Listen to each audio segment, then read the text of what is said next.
Welcome to today's Deep Dive. We are glad you are here with us. Our mission today is to take the most pressing, complex, global news stories and unpack them for you in clear, accessible English. So if you are learning English, or if you just want a shortcut to being deeply well-informed about how our world actually works, you are in the exact right place. Yes, you are. We are going way beyond the headlines to explain the how and the why. Our guiding theme today is chain reactions and contrasts.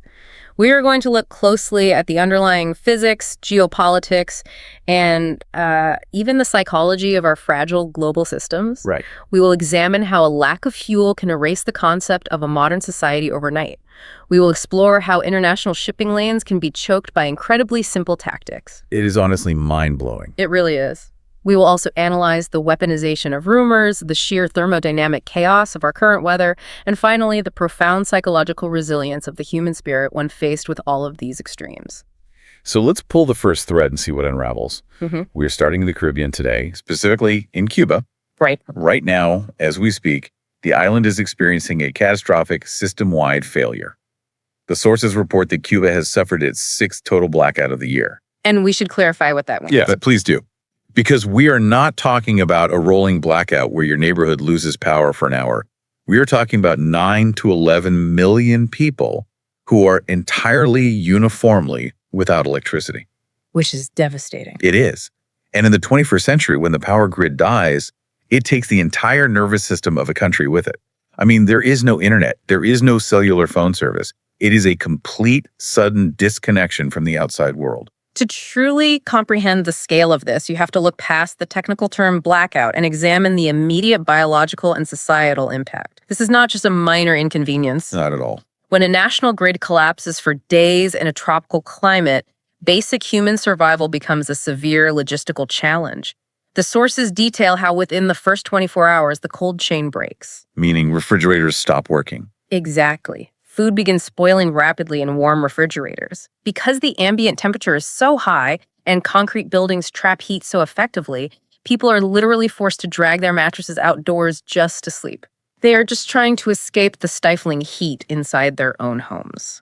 The sources describe scenes that feel like a regression by 2 centuries. Yeah. I mean, people are hauling wood and building charcoal fires in the streets just to cook whatever meat they have before it completely rots. It is a desperate situation. I want to look at the mechanics of this because it seems impossible that a modern nation can just drop off the map 6 times in a single year. How does a national power grid just collapse completely? Like we flip a switch and we expect power. What is actually happening behind that wall? Well, a power grid is arguably the most complex machine humans have ever built, and it requires absolute real-time perfection to function. It is a very delicate balancing act of physics. Okay, balancing act how? In an electrical grid, there is no massive storage tank. You cannot easily save electricity for later on a national scale. Therefore, the amount of electricity being generated by the power plants must exactly match the amount of electricity being consumed by the public at any given millisecond. Wait, really? So if 1 million people turn on their electric stoves at the exact same time, the power plants have to instantly burn more fuel to match that exact spike in demand? Precisely. In alternating current, or AC systems, this balance is maintained at a specific frequency, usually 60 hertz in the Americas. If demand suddenly exceeds the supply of power being generated, that frequency begins to drop. And what happens if it drops? Now, massive industrial turbines and power plants are designed to spin at a very specific constant speed. If the grid frequency drops, these multi-million-dollar turbines will begin to vibrate violently. Oh, that sounds bad. It is catastrophic. If left unchecked, the physical stress will literally tear the solid metal turbines apart from the inside. It sounds like an airplane engine shaking itself to pieces mid-flight. It is exactly like that. So to prevent the permanent destruction of the actual power plants, the grid has an automatic self-defense mechanism. It trips the circuit breakers. It just shuts off. Yes, it shuts everything down. It plunges the entire country into darkness just to save the machines. That is incredible. Now, the Cuban government blames 2 primary factors for this catastrophic failure, right? They cite critically aging, crumbling infrastructure, and an absolute lack of diesel fuel. Yes, those are the main drivers. Let's dissect both of those excuses, starting with the infrastructure. Yeah. Cuba's power generation relies heavily on massive, old thermoelectric plants. Many of these were built with Soviet technology decades ago. They are very outdated. Right. They are running constantly, far past their intended lifespans, with very little maintenance. But the more urgent issue is the fuel itself. Cuba does not produce enough of its own oil, so it relies heavily on imports to burn in these massive plants. For years, Venezuela, under a strategic alliance, supplied Cuba with an ocean of subsidized, very cheap crude oil. But the geopolitical dominoes have fallen there too. Venezuela's own oil industry has largely collapsed due to mismanagement and international sanctions. Right, so that supply dried up. Exactly. Simultaneously, the United States maintains a strict economic embargo against Cuba. This means Cuba cannot easily access international credit markets. They cannot simply get a normal loan from a global bank to buy oil on the open market. So they are stuck. They are cash poor and physically cut off from the global energy supply chain. The fuel pipeline has effectively run dry. This brings me to a major question, though. Let's say a shipment of oil finally does arrive at the port in Havana. The power has been out for 3 days. Why can't they just pour the oil into the plant, flip a switch, and turn the country back on? Why do the sources say it takes days to restore power? That is because of a fascinating and brutal engineering challenge known as the black start problem, or, more conversationally, the bootstrap problem. A bootstrap problem. Okay. Think about the human heart. If a heart completely stops beating, you cannot just tell the patient to breathe. You need an external jolt of massive energy, like a defibrillator, to shock the heart muscle back into a steady rhythm before it can start pumping blood to the rest of the body. Oh, wow. Okay, so a massive power plant needs a defibrillator shock to wake up. Exactly. You need an enormous amount of electricity just to start a power plant. You need power to run the massive water pumps, the huge conveyor belts, the digital control rooms, and the ignition systems before the plant can produce a single watt of its own power. That makes a lot of sense. So when the entire national grid is dead, there is no electricity available anywhere to provide that initial spark. So how do they normally do it? They rely on what are called peaker plants, or distributed quick-start generators. Mm. These are usually smaller, localized engines that run on refined diesel fuel. They can be started like a heavy-duty truck engine. Okay, so you start the small ones first. Right. You start the small diesel generators, use their electricity to wake up a medium-sized plant, and then use that plant's electricity to finally spark the massive thermoelectric plants. It is a slow, sequential awakening. But there is the tragic paradox. You need power to make power. But to get that initial power, you need diesel. And Cuba has no diesel. Yes. The defibrillator has no battery. How does a society function when the most basic foundation of modern life just vanishes? It regresses very rapidly. Without electricity, the municipal water pumps stop. Within hours, there is no running water in the pipes. No water at all. None. Gas stations cannot electronically pump fuel out of their underground tanks, which halts all transportation. Hospitals are forced to rely on their own emergency backup generators, but those generators also require the exact same diesel fuel that the whole country is lacking. That is terrifying for patients. It is. Surgeries are delayed, and neonatal incubators are at severe risk. The domino effect touches every single aspect of human existence. And the human frustration is really reaching a boiling point.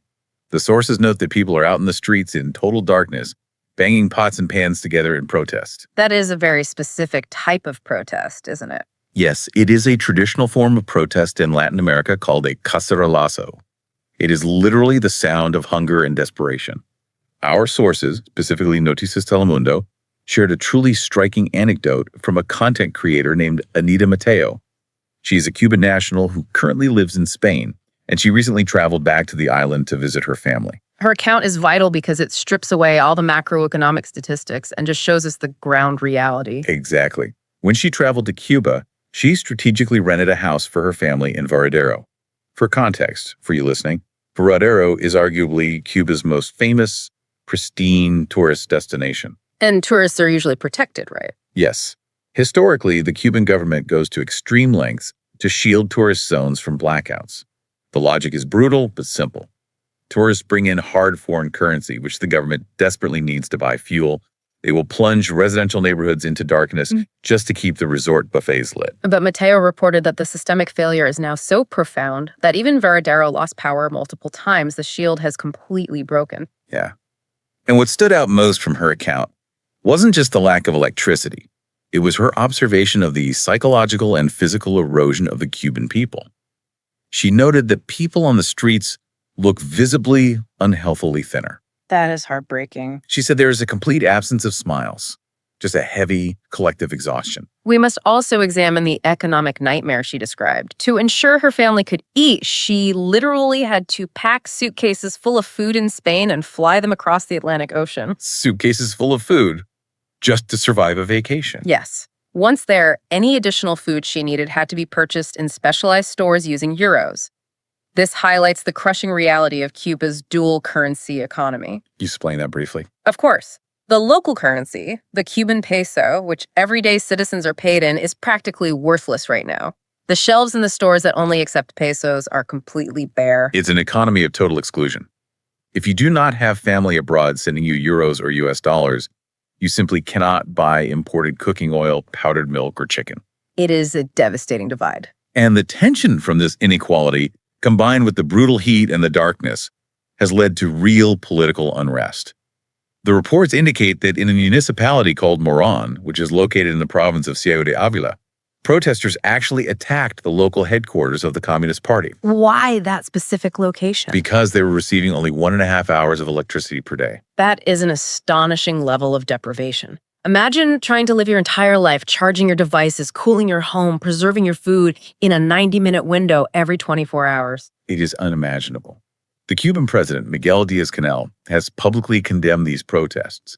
He labeled the attacks on government buildings as vandalism, even while acknowledging the severity of the energy crisis. But when a state cannot provide the absolute baseline of infrastructure, the social contract really begins to disintegrate. It really does. I want you, the listener, to pause and genuinely internalize this scenario for a second.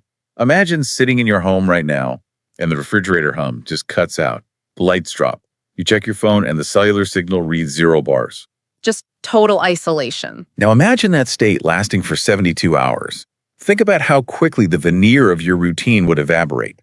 Within 2 days, the food in your kitchen is a health hazard.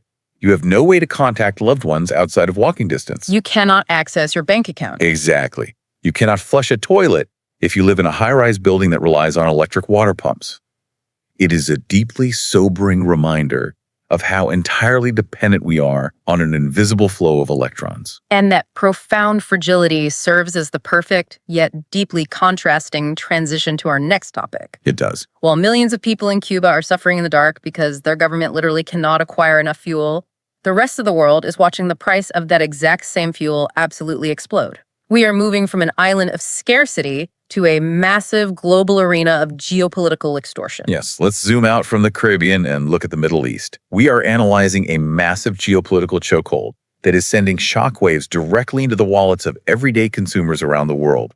Let's unpack the core intelligence regarding the global pump shock. The economic data hitting the markets is stark.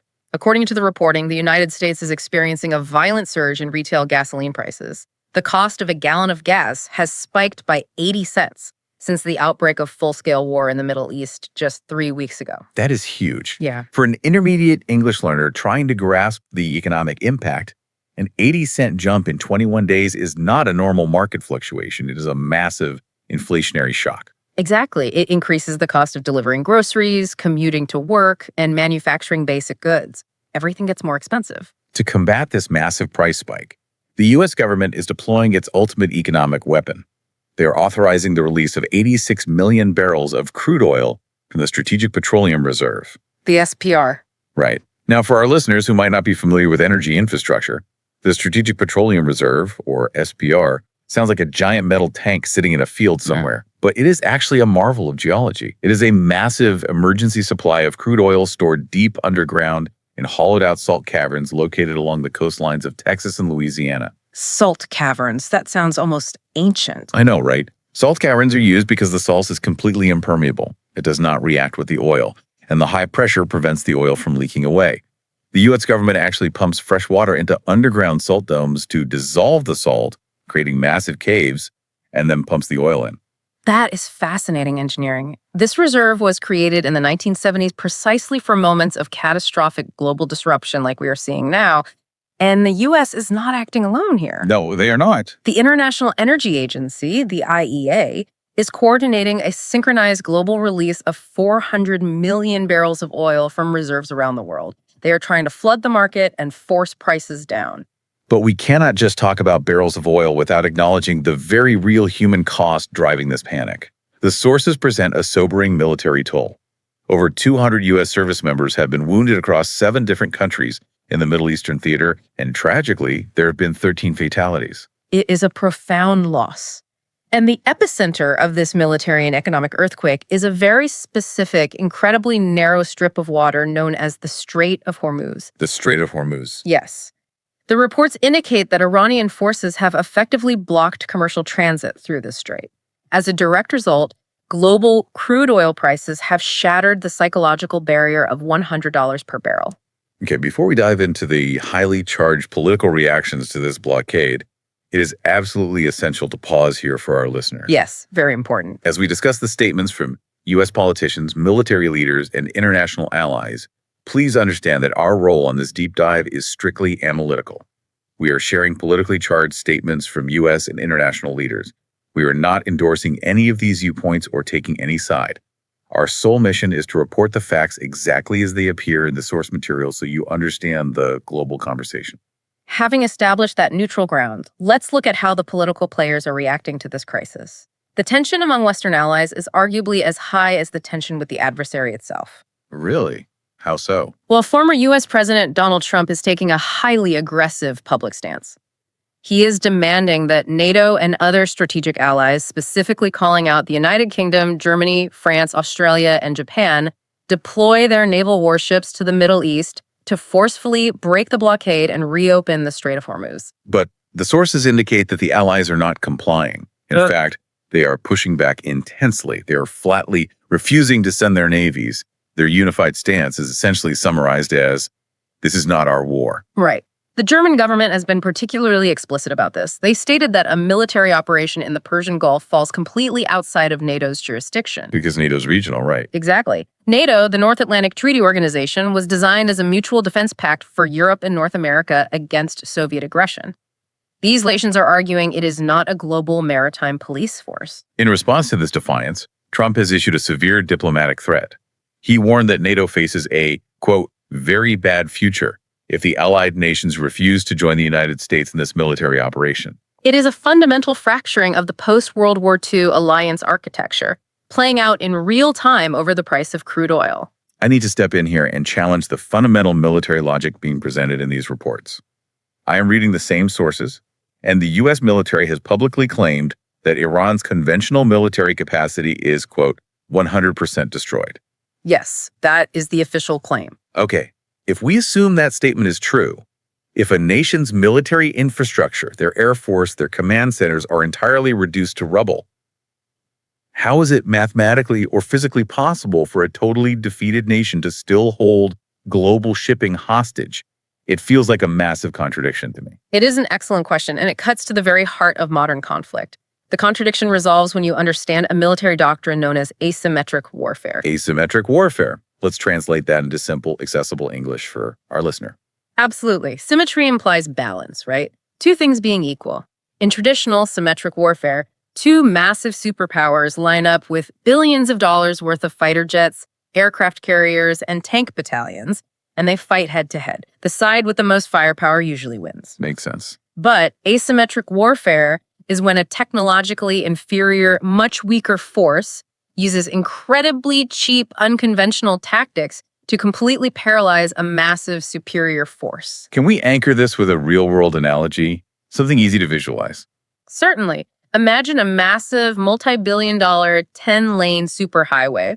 It is an engineering marvel designed to carry thousands of heavy transport trucks every single hour, keeping an entire city's economy alive. Okay, I am picturing it. Now, imagine you are a single person who wants to completely shut down that highway. You do not need to hire an engineering firm to build a massive concrete wall across all the lanes. You do not need to drop a boulder the size of a house onto the asphalt. All you need is a bucket full of cheap, sharp metal nails. Just a bucket of nails. Yes. You stand on an overpass, wait for rush hour, and just throw the nails across all 10 lanes. Wow. Just a few dollars worth of nails. Exactly. The nails themselves do not destroy the physical highway, but the moment those nails are on the road, the psychology and the economics of the highway change instantly.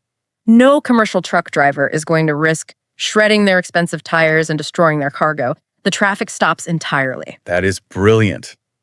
The multi-billion-dollar highway is effectively neutralized by a $5 bucket of nails. Right. So translate the nails on the highway to the Strait of Hormuz. Okay. The Strait of Hormuz is one of the most critical geographical choke points on Earth. At its narrowest point, the shipping lanes are only about 2 miles wide in either direction. Roughly 20% of all the oil consumed in the world passes through this tiny bottleneck on massive vessels called very large crude carriers. So Iran does not need a fleet of multi-billion-dollar destroyers to block it. No, they don't. According to the intelligence, they are utilizing the maritime equivalent of nails. Cheap, remote-controlled explosive drones that cost a few $1,000s, and naval sea mines indiscriminately drop directly into the shipping lanes. And just the mere threat of a floating mine is enough to stop a massive commercial tanker. It isn't just the physical threat, it is the financial machinery behind the ships. This is where asymmetric warfare deeply intersects with global capitalism. A modern oil tanker and its cargo can be worth hundreds of millions of dollars. These ships cannot legally sail without massive insurance policies, often underwritten by syndicates like Lloyd's of London. Oh, I see where this is going. The moment a cheap drone strikes a ship or a mine is spotted floating in the water, the insurance companies panic. They instantly raise what are called war risk premiums to astronomical levels, or they simply refuse to insure the vessels at all. And if you can't get insurance, you can't enter the strait. Correct. The shipping companies order their captains to drop anchor outside the Persian Gulf and just wait. So an adversary whose conventional military might be heavily damaged can still wield enormous global power. By deploying a handful of cheap asymmetrical weapons, they trigger a panic in the insurance markets in London, which halts the flow of oil, which in turn causes the price of gasoline at a pump in Ohio to jump by 80 cents. Exactly. The global dominoes fall with terrifying speed. But it is fascinating to realize that the ultimate weapon in modern maritime warfare might actually be an actuary sitting at a desk in London adjusting an insurance premium. It is a strange reality. It really is. And speaking of unconventional weapons that do not involve traditional explosives, let's pivot to how information itself is being weaponized in this conflict. This brings us to a viral intelligence rumor that is currently shaking international politics. Yes. In the murky environment of a high-stakes military standoff, verified facts are very scarce, and information specifically targeted rumors can become as destructive as a cruise missile. Here's what the sources are detailing. A highly explosive report has gone viral, originating from the New York Post. The report claims that United States intelligence agencies have gathered information suggesting that Iran's new supreme leader, Mojtaba Khamenei, might be homosexual. To understand why a rumor about a leader's private life is massive global news, we really must establish the profound historical and political context of the moment. Mojtaba Khamenei is not a long-established ruler. He was rapidly elevated to power following a massive decapitating event. Right, the airstrikes. Yes. On February 28th, devastating airstrikes killed his father, the longtime supreme leader Ayatollah Ali Khamenei. Furthermore, the reports indicate that Mojtaba's own wife and teenage son were killed in those exact same strikes. That is immense trauma. And Mojtaba himself is reportedly recovering from severe physical injuries sustained in the attack. So, we are looking at a man who has just been thrust into the absolute highest echelon of power during an active multi-front war, while physically wounded and presumably grieving the sudden violent death of his immediate family. And precisely at this moment of ultimate vulnerability, this rumor is injected into the public sphere. The specifics of the New York Post report allege that U.S. intelligence has uncovered a long-term hidden relationship between Mojtaba and a childhood male tutor. Furthermore, the rumor claims that while he has been recovering from his injuries heavily medicated, he has made aggressive, inappropriate sexual advances toward the male medical staff and caregivers attending to him. The sources also include a bizarre, almost surreal detail regarding the reaction in Washington. When U.S. politicians, reportedly including Donald Trump, were given classified briefings on this exact intelligence assessment, they supposedly laughed uncontrollably. It adds an element of theatrical mockery to a deeply serious geopolitical crisis. Once again, it is crucial that we pause for you, our audience. We are navigating incredibly sensitive terrain here. We are analyzing a highly charged intelligence leak published by a major media outlet. We are entirely neutral. We're not verifying the truth or falsehood of these claims about the Supreme Leader's personal life, nor are we commenting on the ethics of the politicians' reactions. Our focus is strictly on the mechanics of information warfare and how a rumor like this functions within a specific cultural matrix. Thank you. So let's dissect the mechanism of this weapon. Why is this specific rumor, regardless of its factual accuracy, considered so explosive? We need to unpack the deep, paradoxical, cultural, and legal environment of the Islamic Republic of Iran using clear terms. Let's do that. In Iran, the legal code is strictly based on a deeply conservative interpretation of Islamic law. Homosexual conduct is not just socially taboo. It is a severe capital offense. It is fiercely prosecuted by the state apparatus. Yet the sources point out a deeply complex, almost unbelievable legal loophole within that exact same system. The Iranian government actually permits, and in many cases, financially subsidizes and socially pressures individuals into undergoing gender reassignment surgeries. It is a profound contradiction. The state's theological logic essentially dictates that homosexual orientation is an intolerable sin, but feeling that one is trapped in the wrong physical body is considered a medical condition that can be surgically, quote-unquote, cured. That is quite the loophole. Consequently, human rights organizations have documented instances where gay men in Iran feel immensely pressured to undergo permanent gender reassignment surgery simply to exist legally and avoid execution. So you have an incredibly strict, unforgiving legal environment regarding sexuality. When you drop a rumor like this directly onto the supreme leader, you are striking at the very core of his mandate to rule. The supreme leader isn't just a political president, right? Yeah, not at all. Under the Iranian system, he is the ultimate moral and theological authority of the nation. Precisely. The authority to command the military, to dictate foreign policy, and to enforce strict domestic laws is entirely derived from his perceived religious purity and absolute moral superiority. It is like discovering that the strictest rulemaker in the world might be breaking their own biggest rule.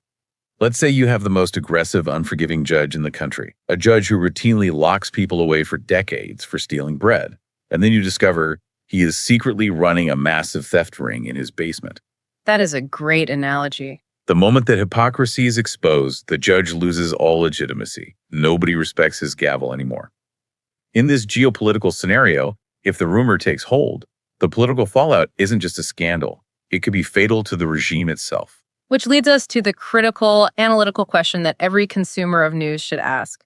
Why do intelligence agencies intentionally leak highly classified espionage material to newspapers like the New York Post?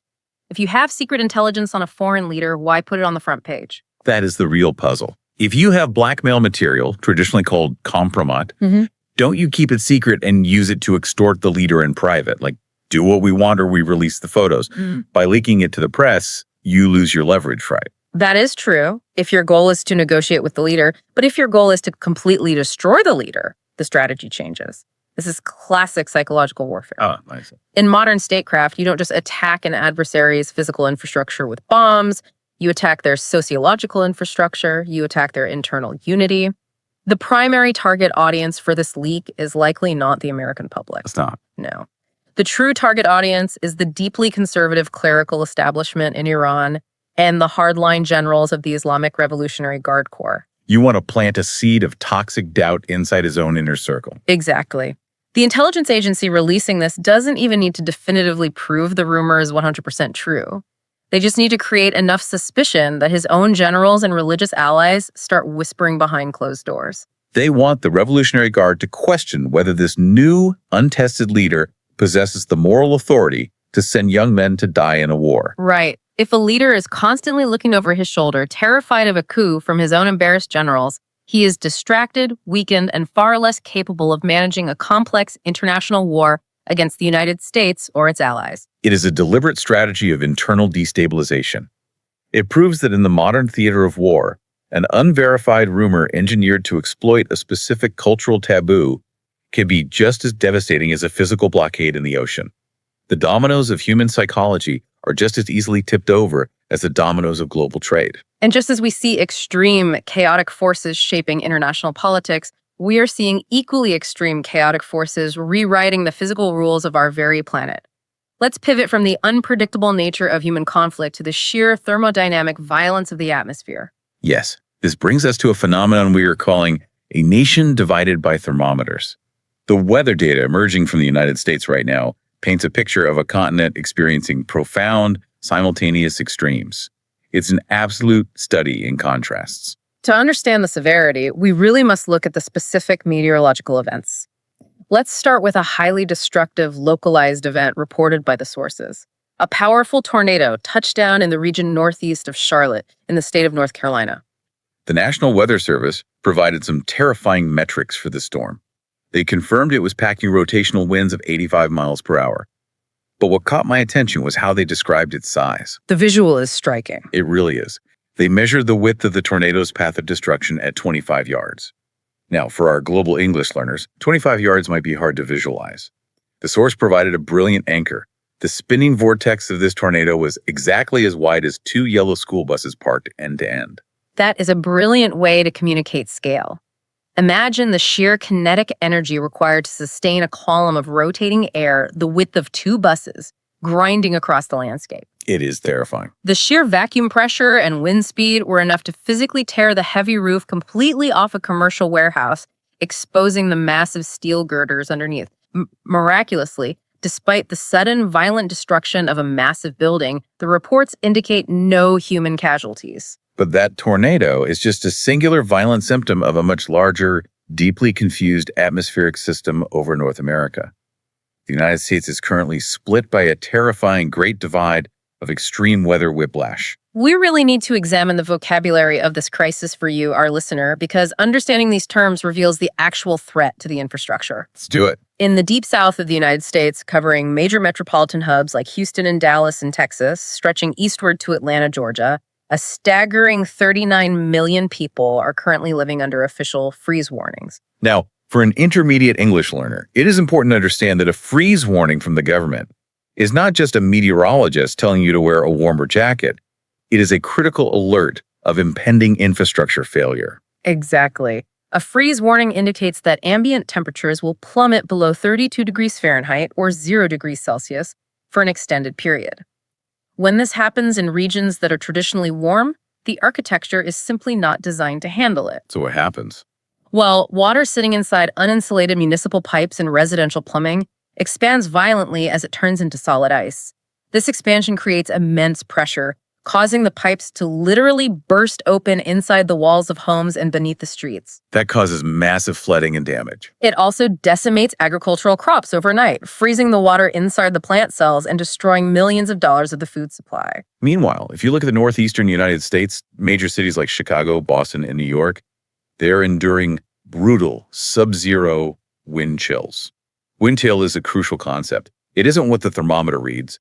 It is a calculation of how rapidly your body actually loses heat when freezing air is forcefully blown across your exposed skin. And the winds up there are howling, sustained at 52 miles per hour. It creates conditions where frostbite can occur in minutes. So the eastern half and the southern tier of the continent are locked in a deep, dangerous freeze. Yet, simultaneously, the western half of the United States is baking under a massive atmospheric oven. The numbers are staggering. 73 million people are currently suffering under historic heat waves. A heat wave is a prolonged anomaly of oppressively hot weather. And the meteorological models in our sources predict this heat dome will expand to trap 238 million people by the weekend. They're recording temperatures 25 degrees Fahrenheit higher than the historical average for this time of year. The desert city of Phoenix is bracing for temperatures to hit 106 degrees Fahrenheit. We need to explain the mechanics of how a single country can freeze and boil at the exact same time.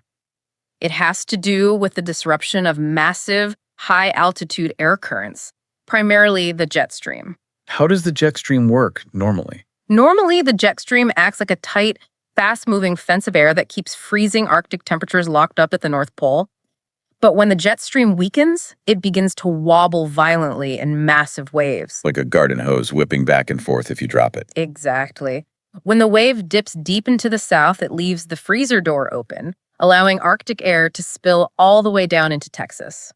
Conversely, when the wave bulges up in the west, it allows massive high-pressure domes of hot air from the tropics to push northward and park themselves over California and Arizona. The atmosphere is essentially losing its ability to regulate itself smoothly. Yes, it is deeply destabilized. I have to highlight the absurdity of this reality. Is it normal to need a heavy winter coat in Texas, but a swimsuit in California on the exact same day in March? If you flew from Dallas to Phoenix today, a flight of just a couple of hours, you would leave an airport where the plumbing is bursting from solid ice and land in an airport where the tarmac is literally softening from 106-degree heat. It is the absolute definition of whiplash. And if we pull the threads of our conversation together, this extreme weather connects directly back to our very first topic, the blackout in Cuba.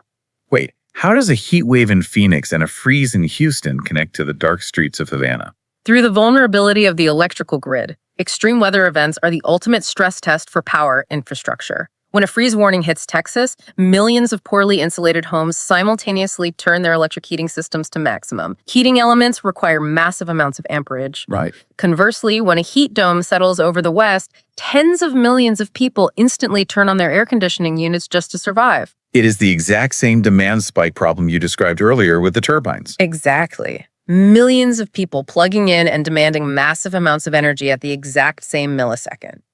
We saw this reality brutally demonstrated a few years ago in Texas, when a sudden polar vortex caused the demand for heat to skyrocket, just as the state's natural gas pipelines literally froze solid. So the supply crashed while the demand peaked. Yes, and the entire state grid catastrophically failed, leaving millions without power in freezing conditions.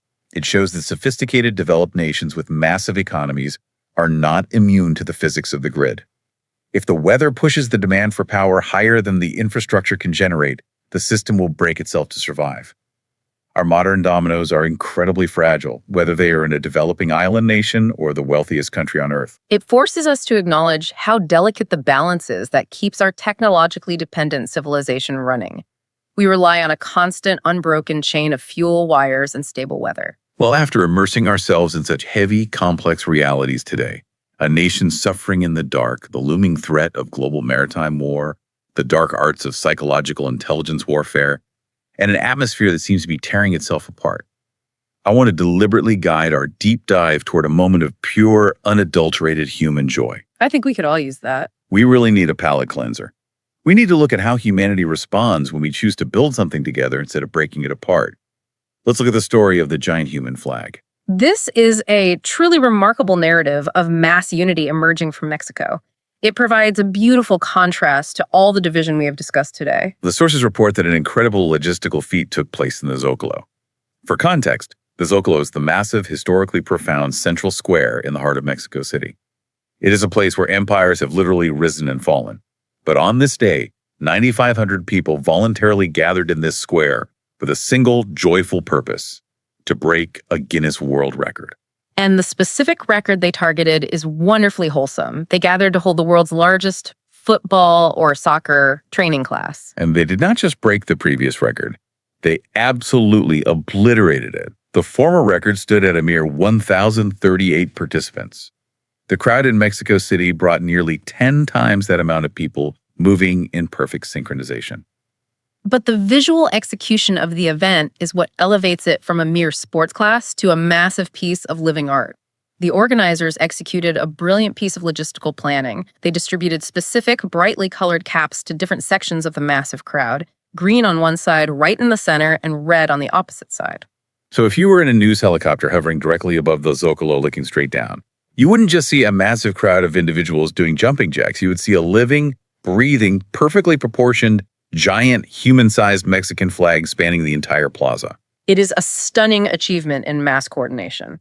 And we have to consider the specific cultural timing of this event, too.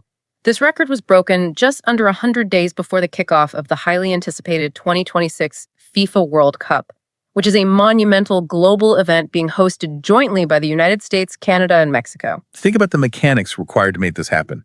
Imagine a flash mob. Usually, a flash mob involves a few dozen people surprising shoppers in a mall with a choreographed dance.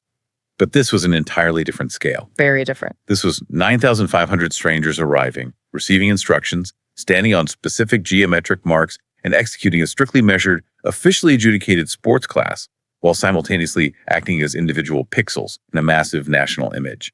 It requires an immense amount of voluntary cooperation. Let's analyze the deeper psychological importance of this gathering.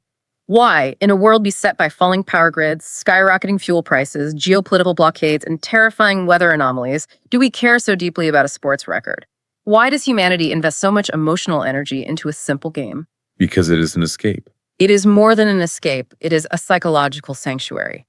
In our daily lives, we are constantly navigating incredibly complex, messy, and unpredictable systems. Geopolitics is a gray area with no clear solutions. The weather is chaotic, the economy is a black box, but sports offer a bounded, perfectly controlled alternate reality. That makes profound sense. The field is a defined rectangle. Exactly. The boundaries of the field are painted in stark, bright, white lines. The rules are universally understood and strictly enforced by a referee. Everyone involved, the players and the millions watching, knows exactly how a point is scored, and everyone knows definitively how the game is won. It provides an artificial but deeply comforting sense of order and fairness that the real world completely lacks. And crucially, it is an engine for mass unity. For those few hours in the Zocalo, those 9,500 individuals were not divided by their income, their political affiliations, their anxieties about the cost of groceries, or the stress of the global news cycle. They were entirely synchronized, moving their bodies together, united by a simple, shared passion for a game. It is a powerful reminder that while humans are capable of building systems that divide and isolate us, our instinct to gather, to cooperate peacefully, and to celebrate a shared identity remains an indestructible part of our nature. It is the ultimate positive contrast. We spend so much time analyzing how we are connected by vulnerable supply chains and fragile electrical wires, but we are also deeply connected by shared culture, joy, and the simple desire to be part of something larger than ourselves. That is a brilliant, hopeful note upon which to begin wrapping up today's deep dive. Let's briefly retrace the incredible thread we have pulled through the news today. We began by looking at the stark reality of physics in Cuba, where a lack of basic diesel fuel has stripped away the electricity required to sustain a modern society, plunging millions into darkness and desperation. We then followed the geopolitical shockwaves to the Middle East, observing how the modern supply chain can be held hostage, not by massive armies, but by the asymmetric threat of cheap drones and panicked insurance markets in the Strait of Hormuz, driving up the cost of survival for everyone. We analyzed the dark arts of information warfare, examining how an unverified rumor regarding the private life of Iran's supreme leader is being deployed as a strategic psychological weapon to erode his political legitimacy from the inside out. We observed the terrifying, chaotic thermodynamics of our atmosphere as a weakened jet stream unleashes simultaneous deep freezes and historic heat domes across the United States, proving that extreme weather can push even the most advanced infrastructure to the breaking point. And finally, we found a moment of profound unity in Mexico City, where 9,500 people demonstrated the beautiful, synchronized resilience of the human spirit by forming a giant living flag to celebrate a simple game of soccer. Chain reactions of fragility and contrasts of resilience. It is the defining duality of our modern era. Before we sign off, I want to take a moment to specifically acknowledge you, our listener. You have just spent the last hour actively listening, processing, and practicing your English while navigating some of the most intricate, nuanced, and frankly difficult realities of the global landscape. It really is a lot to take in. It is. Tackling subjects like grid physics, asymmetric warfare, and meteorological anomalies in a second language is an immense intellectual achievement. You should be incredibly proud. Remember that acquiring the ability to understand global news in another language is not just an academic exercise, it is a genuine superpower. It grants you the ability to view these complex issues through multiple cultural lenses, making you a sharper, more empathetic, and deeply informed global citizen. I could not agree more. The capacity to engage in critical thinking across language barriers is arguably the most vital skill one can possess in a world as intricately connected as ours. Which brings me to a final provocative thought that I want to leave with you today to ponder long after this audio ends. Oh, what is the final question? We have spent the last hour analyzing chain reactions. We have seen how a single blocked strait can instantly change the price of your commute to work. We have seen how a single leaked rumor can threaten to topple a regime, and how a shift in the wind can freeze a city's water supply. I want you to consider this. Are we currently living through the most uniquely fragile and dangerous era of human history? Or are we simply the very first generation to be so technologically connected that we can finally see every single domino in the room falling in real time? Oh, wow. That is a phenomenal question. Has the world always been this chaotic and we were just blind to it? Or have we engineered a new type of fragility? It's a brilliant paradox to mull over. Thank you for taking this deep dive with us today. We will be back soon to pull the next thread and explore the next chain reaction. Until then, keep questioning the systems, keep learning, and keep looking closely at the world around you.